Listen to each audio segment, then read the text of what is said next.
And welcome back, everyone, to another part in our adventure recently getting some model kits. My name is Mash the Stampede. This is Two Stupid Gamers, and yeah, a little bit of a different video than normal. Last time I showed off a couple of kits, including one of these initial D model kits.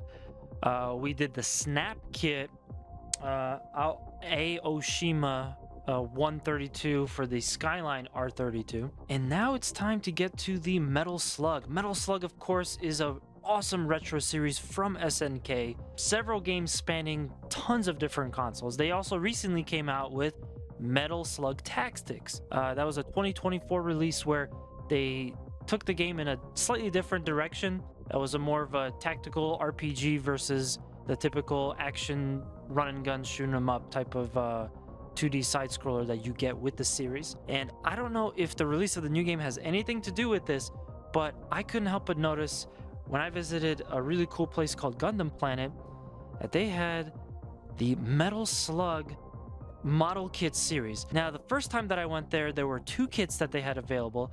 Unfortunately, I decided to pass because I thought I was going to get a really good deal at Comic-Con. I thought I'd see them everywhere. I couldn't find them. I had trouble finding them online, although now I realize you could just get them on Hobby Link Japan. But yeah, I went back to Gundam Planet another day and I bought the only kit that they had, which was the truck. And honestly, I like the truck in general. We're going to do a really quick setup for this, shown off on our B camera just to be thorough. Yeah, this was only $15, so it's a very basic kit. People can go crazy with this. They could go ahead and paint it. They could do a lot of stuff with it. But yeah, I'm not like a high-level enthusiast model kit guy, so I'm just gonna set it up for the channel. Gonna do it as fast as I can, and yeah, we'll take it away there. Real quick before we start, once again, the tools that I have. You don't need glue for this. You could paint it, but you don't have to. I have two types of Gundam cutters. They're going to be handy here. One slightly more dull, one slightly more sharp. And I also, while I was at Gundam Planet, I picked up a Tamiya tweezer set. These came in really handy in the R32 video for stickers, so I'm going to use that for here. Going to unbox all this real quick.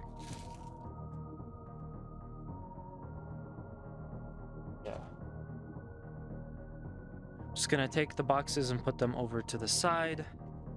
And yeah, so we have obviously all of the runners with each individual piece. Funny enough, you get the guy, the little guy that comes with it. Sometimes model kits will give you a character to go along with it, but as you can see in our B cam, it's actually broken up into little pieces. I'm used to Gundam kits where you get the whole character, so this is kind of interesting to see. And what was cool is that they gave you two sets of stickers. So they gave you the option to do regular stickers and water slide stickers. Water slide stickers are, from what I understand, a better quality. Has this little piece of paper that comes on it for protection. But there's a different method that you use to apply these, whereas these stickers, you just put them on. And what I also think is kind of interesting about this is that they gave me instructions for a kit I don't have. I'm not sure if that was a mistake, but I didn't get this kit. I kind of wish I did. I would like to get this whole set, but yeah, I don't have this kit, so I don't know why they gave that to me. What we're after is actually the truck instructions, which I'm just gonna throw it over to the B cam once again. You can see it's really straightforward. It looks a little bit more intimidating because there's a lot of pieces, but there's not a whole lot of steps. Just like with the R32, I think we're going to get through this quick. So let's get started.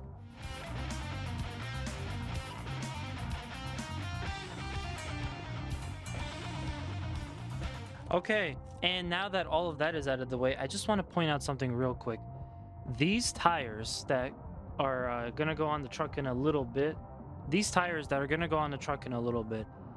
they're actually rubber or some kind of squishy material. It's not just hard plastic, and that's kind of cool. The wheels on the R32, these were basically just hard plastic. This whole runner is like actually two of them already popped off, but they're basically like flexible and very gummy. I like that. I didn't expect, I could have sworn that they would have just done hard plastic, because why wouldn't you do hard plastic? But they went the extra step. We appreciate that. So first off, we're gonna start with the frame. Conveniently, that's going to be the F runner. So you have G. What I also like to do with whenever I would build Gundams back in the day is that I would arrange them. I would arrange each runner alphabetically.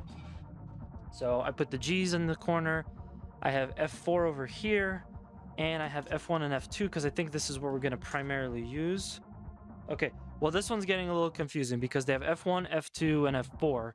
They should have just had A, B, and C.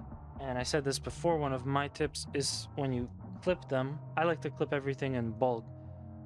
Go ahead and clip them and put them in order so you'll remember them once they've been clipped.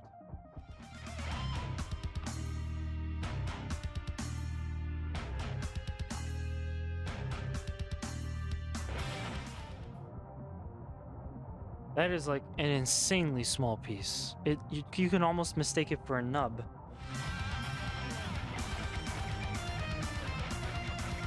So none of these indicate any kind of order stuff. So there's no order to this. So we're pretty much all clear here.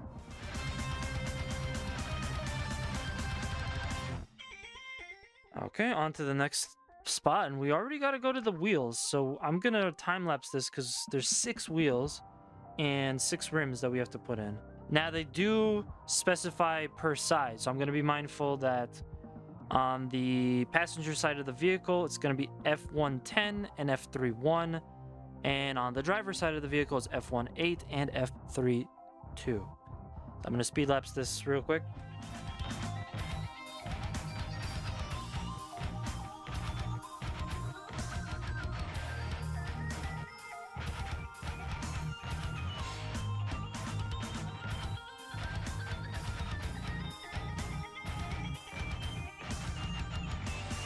Okay, so the wheels were a little bit annoying to get on, but I also realized that I had misread it. So there's 2 small wheels in the very front. Those are the steering wheels, and then the 4 wheels in the back are all the same size. So it actually doesn't matter which side you put them on. That's the only part that's important. While I enjoyed that the wheels are nicer than the R32 because the tires had like rubber on them, I can tell that these wheels will not be moving. In fact, oops, I had that upside down. Oh, it makes a horrible sound. Try to put that in, but yeah, it makes a horrible sound because the wheels don't really move. This is going to be something that just sits there. And also you can tell that this thing is really small. I'm trying to find the scale on the box. Usually the box will tell you what the scale is.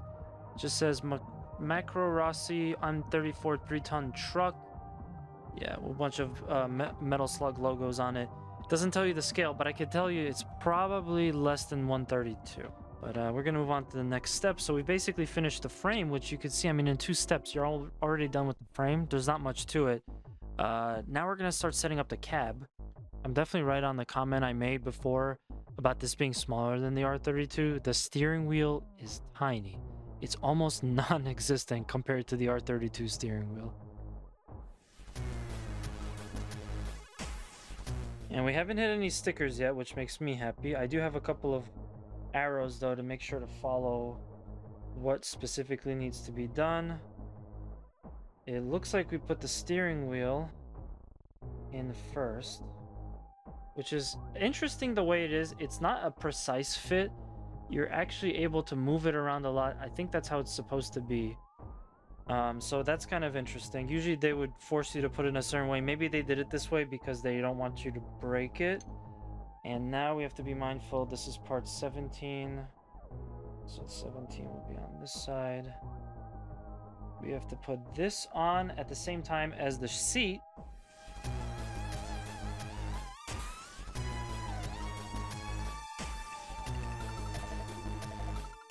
Wow, I almost lost my mind putting that in. That was specific. You really have to be careful how you get all that in. I don't think you're necessarily going to break it, but it was going to be tough. And the steering wheel, there we go. The steering wheel was kind of stuck. But yeah, we got part of the cab. Wow, I think that took me like 10 tries at least. But next part. So they did that thing again where some of the pieces have like an extra, like a spare nub on it that's not really, they just clip off even though it's not connected to the runner. My best guess is that the reason that that's there is to prevent the piece from being bent. But that aside, we have our first use of the sticker. This is for the number 4 sticker for the mirror. I'm gonna use my tweezers. Well, I definitely have a slight correction to make. I don't think these are actually stickers. They are sticky. I don't think they're actually stickers. When I drag the tweezers across it, it's not, there's no stop there. It's perfectly smooth, so that these aren't actually stickers, not as far as I could tell. They are kind of sticky. So I hope that this isn't going to be too complicated or weird for me. So we'll see what happens here. Yeah, so I'm kind of surprised. At the beginning of the video, I mentioned that they gave us 2 sets of stickers, but they're not. Now, what's kind of weird to me about this is that we get stickers for the character that you get on here for his eyes. We don't get them with the actual sticker set. So I don't know if they meant to put it on there, but they forgot, or I'm misusing these. I will say these do feel sticky when I'm like to the touch, but I don't know, maybe I messed something up. We'll see. This is my first time with this kit, so for what it's worth though, also I'm looking at the grill, and the grill has these slots, but we don't actually have any stickers for them, so I don't know if it's supposed to be like that. I could just take a panel marker. I do have one somewhere, and I could just panel it in. I'm also not great at that, and I was hoping to get to avoid to do that, but it's gonna look better with those lines actually painted in. I don't like having to work with this piece with such precise, delicate... man, I'm afraid to mess that steering wheel up. So you guys could probably see, but I actually bent the side mirror coming in. It's a little hard to not mess that up.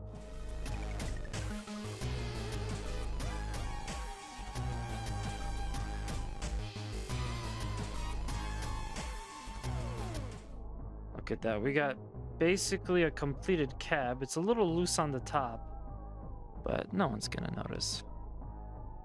We're gonna keep that a secret. So again, we have another sticker. So this one is gonna be also pretty challenging because it is a light. What's interesting is that they're telling us to not put it on just yet. Put it on later. So I guess, you know what, we'll save that for later. But it is coming up. Oh no! Where did it go? Ah, damn. Okay, crisis averted. Yeah, these are really tough. I had it slip away from me.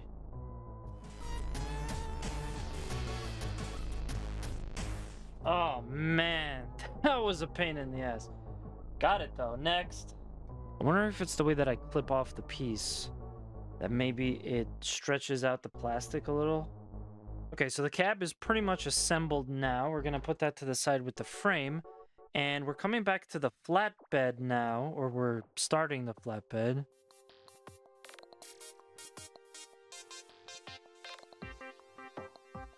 So we're done with the F runner. And I think with this one, we're gonna have to clip a little bit more of it off.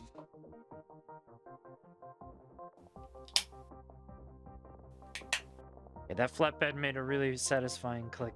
I like how this one was put together, and it's cool that it's more than just one piece too. Wow. All right, so that's kind of interesting. They already have mud flaps in there.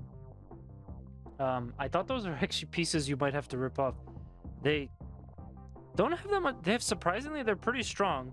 Now, you will snap them if you push too hard, but it's cool to see that there are mud flaps on this truck. And the next part is actually to put first the stickers on and then put the 3 pieces we create together. We're almost at the end.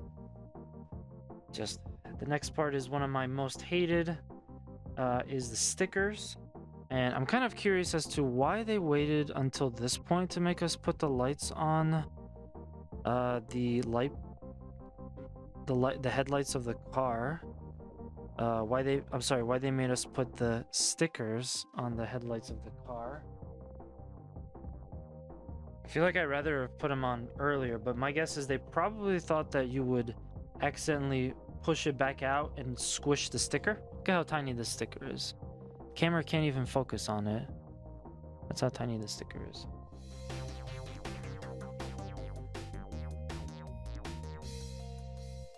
Okay, so this one is having some problems sticking. I think I could come back later with a little bit of glue, because I will be buying some glue for my 124 initial D scale kit. So I could just come back with some glue and put just the tiniest drop of glue to make sure that the sticker stays. Every time I push it, it kind of wants to come off with my finger or gets moved, but for now they'll kind of have to be the best I can do. So I still got them on, just not so great. And now the fun part is going to be putting all this together. So the instruction is to first put on the cabinet. And what's great about model kits is that you can usually see where they want you to put something just by looking at the little protrusions. There we go. It's got push until you hear a couple of clicks. And finally the flatbed with the mud flaps. Cool. And there we go. There's most of our truck complete. Just gonna give it a little bit of force here and there to make sure, because it looks a little uneven. But that might just be how it is. So we got that. And the final piece and final part of the sticker, I will say they gave you stickers for headlights. They didn't give you stickers for taillights. That's kind of weird. I might do something kind of cheesy here because they gave you these big red stripes. I don't know what these stripes are for, but I could put the stripes on I could cut them up and put the stripes on the taillight if I so choose. If not, I might go over with some marker.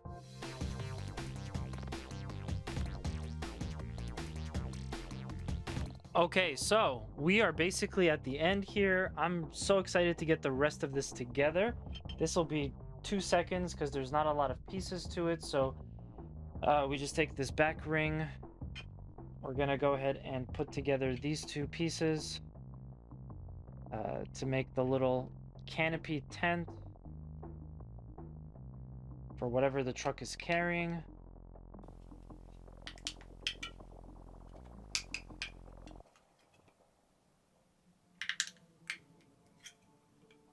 Now, I'm not gonna force this any harder because I don't want to break it, but it does look like it's kind of having some problems getting in because of a little bit of space is left over. So that kind of sucks, but let's go ahead and put the last pieces on. Yeah. I wish the build quality on this part of the truck was a little bit nicer.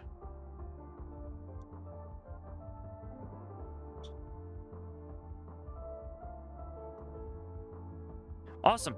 And that is a completed truck. I'm just going to go ahead and put the stickers on it. After this, I'll get a little bit of B-roll going and put that over here just to show you what this looks like. Overall, this was really cool. I was surprised by the tires. It's a shame that the wheels don't move, but I was surprised that the tires were actually kind of rubbery texture, which was really nice. And just in general, the truck, it's just a really cool piece. I'm glad to see that there's a model kit specific to a retro video game a lot of people love. But yeah, this is the truck from the series.